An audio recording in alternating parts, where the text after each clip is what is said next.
What is going on, everyone? This is my post Ledgestone recap / hindsight 2020 vlog. Jump into it and talk about how the tournament went. First things first, I have a terrible glare from this computer. First things first, guys, I had a very solid finish to Ledgestone this year. I thought I would have more time to edit this video, but I'm kind of crunched, so I'm going to try to do this all in one take here and talk about my tournament. I'm kind of looking at a computer down here to reference stats, that's why I keep looking away, so you know.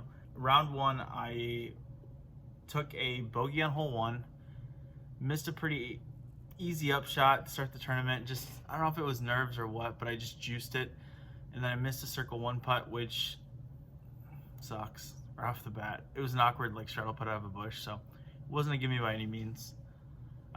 Hole two, I led with the single bogey on hole one with another bogey, so a really weird start.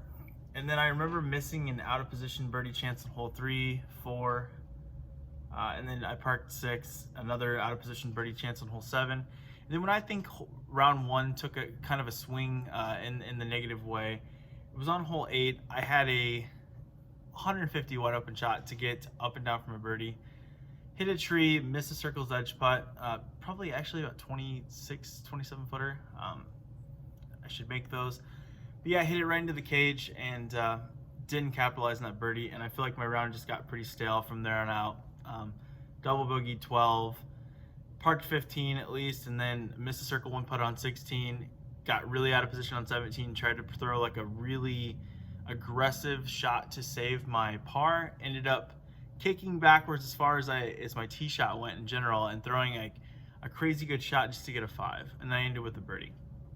So 68 opening round with 73% circle 1X putting. Not what I'm looking for.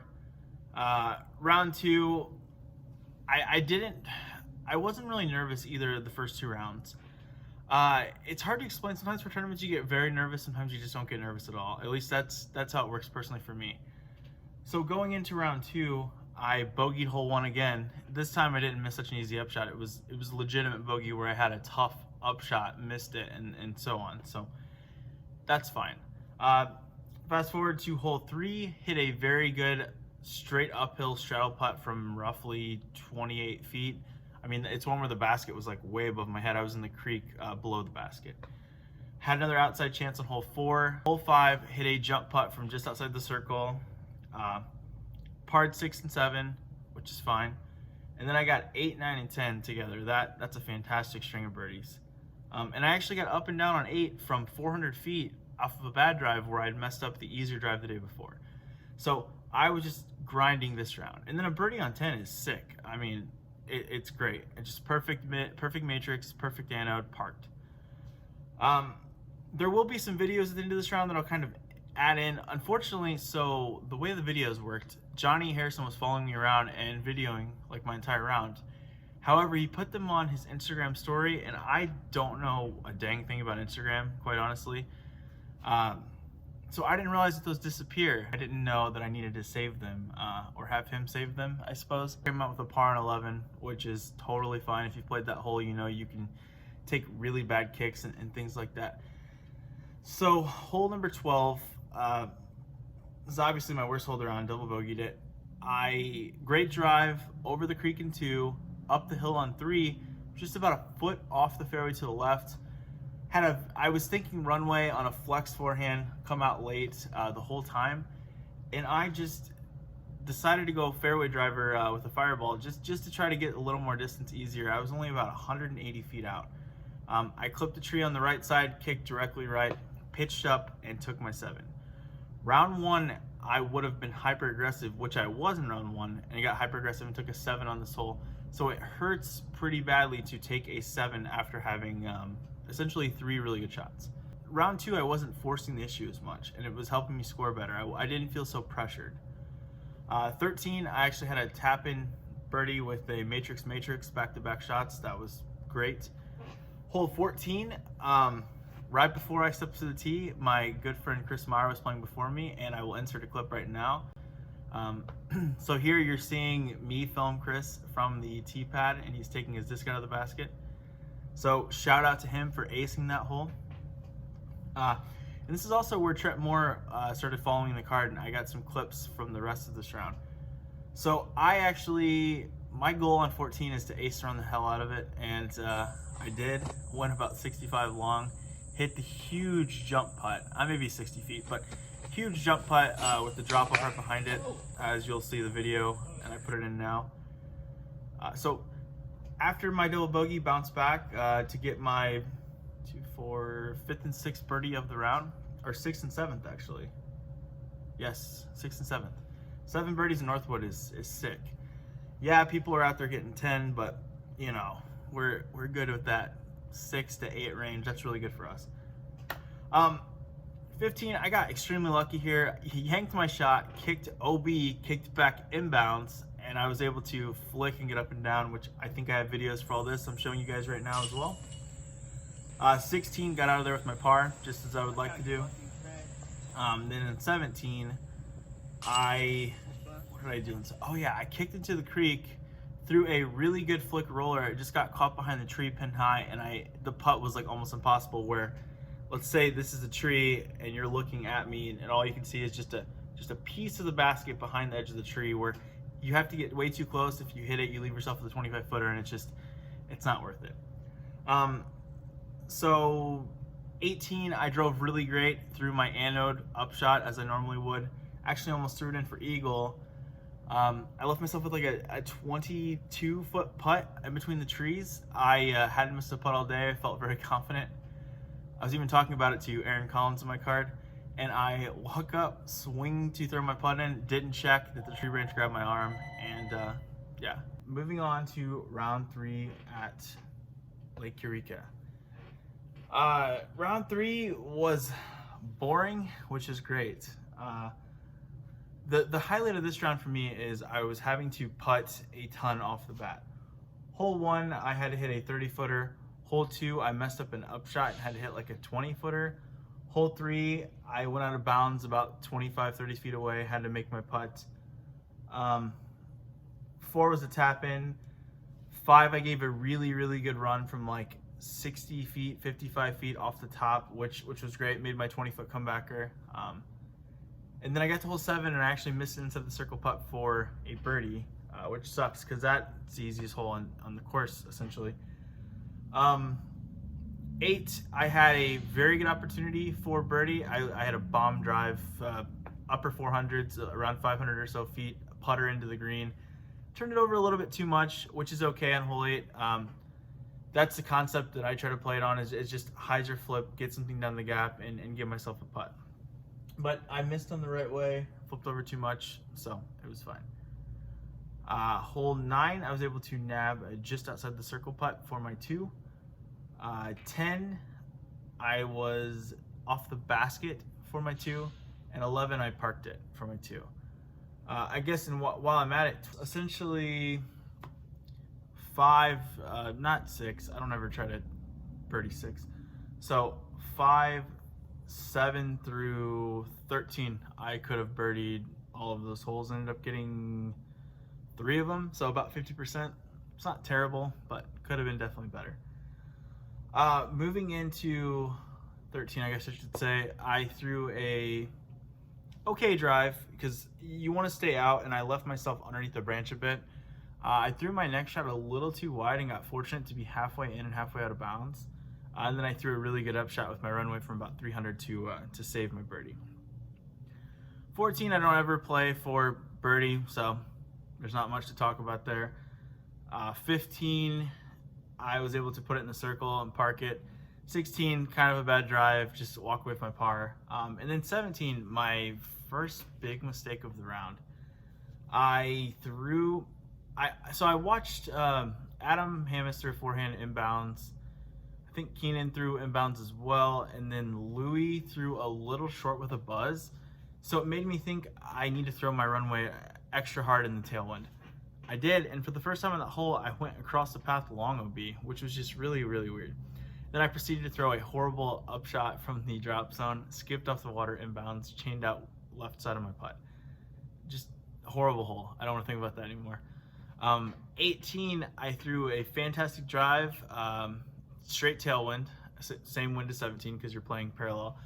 And then I landed hole about 100 feet above the hole or so. I had made a joke about throwing it in accidentally before. I step up to it, I focus, I throw it about a foot off the ground and I spin it a lot, and it sucks up straight into the basket. So I took a little positive note birdie at the end of the round. All right, so moving on to the fourth and final round. So as the tournament had progressed here, I was in 100th place after round 1, 50th after round 2, 42nd after round 3, and then I finished in 35th. So I start out with my fourth round, and I told you earlier in this video that I don't really get nervous all the time. I was super nervous on this tee pad. My caddy, Josh Dressel, I told him that I was going to throw a flippy disc on hole 1, ended up throwing an overstable disc. I almost threw it in the water. But I was barely safe on the rocks, ended up getting a tap in birdie. And just as round 3 was a round of putting, this was a round of scrambling. So on hole 2, threw it straight in the ground, had to throw my first full power flick almost of the tournament. Then I had to throw another flick to get up and down. 3, I nubbed out for my birdie. 4, I didn't even make it to the crest of the hill. I hit the tree on top and kicked backwards. Threw a really nice flick with my anode and got it about 20 feet, saved my par. And then I think the big momentum shift on this hole was on hole 5. I was going to lay up if I was a couple down, but being one down, I was really fighting my inner self about laying up or not. So I ended up going for it, put it just outside the circle, and gave it a horrible run. I mean, just maybe I caught the pole on the elevated basket. It was so bad of a run where I think it would have went in if the basket wasn't elevated. As I said earlier, 6, took my 4, got out of there. 7, I actually threw it long by about 35 feet, just nabbed the putt, which felt great. 8, I got kind of lucky turning it over. I laid it up to the edge of the mouth, threw a 120 jump putt, and kind of almost went in the water, but I stayed in bounds and got my par. The bridge hole, I was off the cage for my 2. Hole 10, I was off the cage for my 2 from very inopportune lie. And then hole 11, I misread the wind, threw out of bounds, took a tap in 4. Hole 12, I watched everybody throw before me since I bogeyed the second easy hole on the course. Go me. No, but I watched everyone throw kind of poorly, so I hung it out wider, caught the very end of the green long and hit a jump putt for my 2. 13, I was a little out of position, but still got myself a circle 2 putt for my birdie. I decided to lay it up. I was talking to Cy Elmore after the round about it, and he was saying I should have had my killer instinct at that point and really went for those putts. But I get too comfortable when I'm in like a good cash spot. I don't need to press the issue because there's a lot more at stake to lose than there is to gain in that situation. But I really want to get a USDGC spot, so I should have pushed hard. 14, chop up a par. I actually had to make a good putt on that hole. 15 was crazy. I thought I threw it out of bounds with my matrix. Ended up in the circle, just barely in the circle. I just hit a good straddle putt, so I tried a straddle putt on the elevated basket, hit the band, rolled the backside, so I went from having a tail to the right to a straight headwind 30-footer. I made that putt, which just felt great. Maybe my second or third best putt of the tournament. 16, fantastic drive, horrible upshot again. Left myself in circle 2 for a par off the cage. It was terrible. Maybe my worst hole I played all tournament, just as far as like easiness goes and execution should have played out, but it did not. 17, thankfully I fixed my shot 10 feet away from my birdie, and then 18 I just walked away with a smooth par. Some things about this tournament that I would like to reflect on. First time ever shooting under par at Ledgestone, because usually like 1 to 2 over, 3 over, that'll cash still. I think this tournament I was actually, I don't even know the full results here, but I was in the money by probably like 14 strokes or something like that. That makes things a lot easier. And then, like I said, other than my first round, I was very happy with all of my rounds. And even my first round wasn't like horrible. It was about 990 golf or so. It was like 990, 1033, 1032, 1022. So solid golf overall. I was third overall in fairway hits. I hit 60 out of 78, I think. Let me scroll down here. Yeah, 60 out of 78 fairways. 76.92% fairway hits. That's phenomenal. Fifth in OB rate. I only had 3 OBs. Sorry. And 8th in bounce back. So that's me getting a birdie after a bogey. So it's great as well. Places I did not places I did not excel at in this tournament. I missed 7 putts from circle 1X. My last Pro Tour event I missed 2, so that hurts. It stings a little bit. Actually, my last Pro Tour event I missed 1. If you watch my D-Glow recap, I had my U-Discer actually put in one of my putts as being in circle 1 and it wasn't. So yeah, I went from 1 to 7, and I'm adding in 1 more round, so it still shouldn't jump 6. I understand it's a little more windy. Northwood, you can get more of terrible lies in circle 1 for putts and things like that, but I could have put it a little better for sure. And then my circle 2 putting percentage was 26%. I would like that number to be between 33 and 45. I know I'm getting kind of like critical on a micro level here, or macro level, but still, having that 33 to 45% ratio is great. Would have helped a lot. So, I mean, I threw in that 100-footer. That doesn't happen very often for me, and it was actually a putt. I literally just spun putt it low, and it lifted. Oh, and I have drives here from my last round on 18 to show you guys, from everybody. It should be Adam first, who tried to throw the Anheuser over the water and almost hit a guy in a kayak.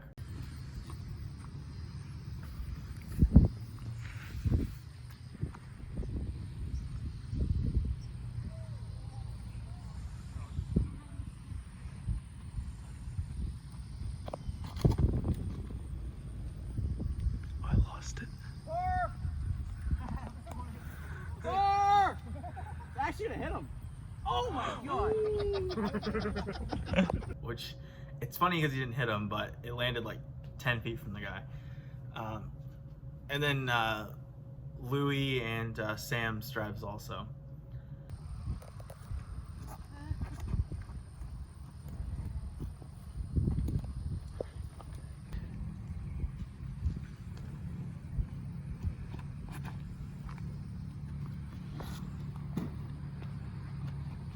Good shot.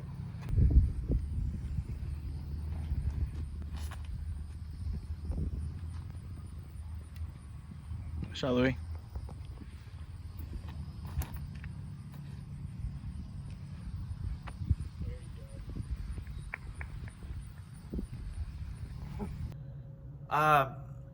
Guys, I planned on having more videos for you all to watch, more of a shot-by-shot thing.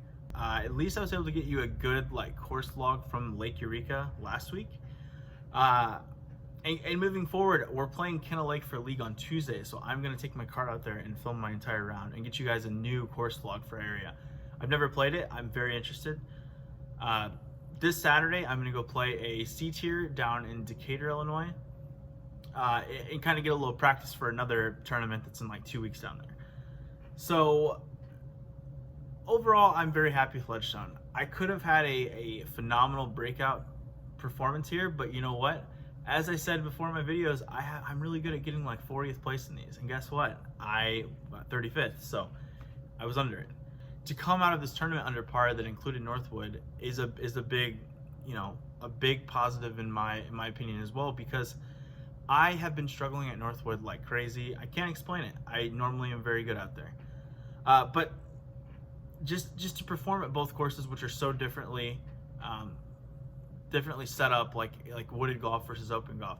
The open golf, I obviously am going to feel comfortable out there because my game suits that well. Throw 450 to 500 foot, pretty accurate control shots, open air. You choose if you want to play it like a pop-up tight or like a wide hyzer or like a force handy. All those shots are comfortable to me. So to be able to execute there and in the woods felt really nicely. So as always, guys, thank you so much. We're at 280 subscribers, guys. We are 20 away from the next subscriber goal. One more thing too, I didn't catch their name, but I actually had a lady and her husband or daughter, whoever she was traveling with, come up and tell me thank you for making my course logs videos, because she gets to see the courses around here and they helped her prep for Ledgestone. That is awesome. This is one of the main reasons for this channel. If I can even reach just a few people and help them out in that way, that's phenomenal. So thanks as always to my sponsors, MVP, Plastic Addicts, and Paragon, and I will see you guys in the next one.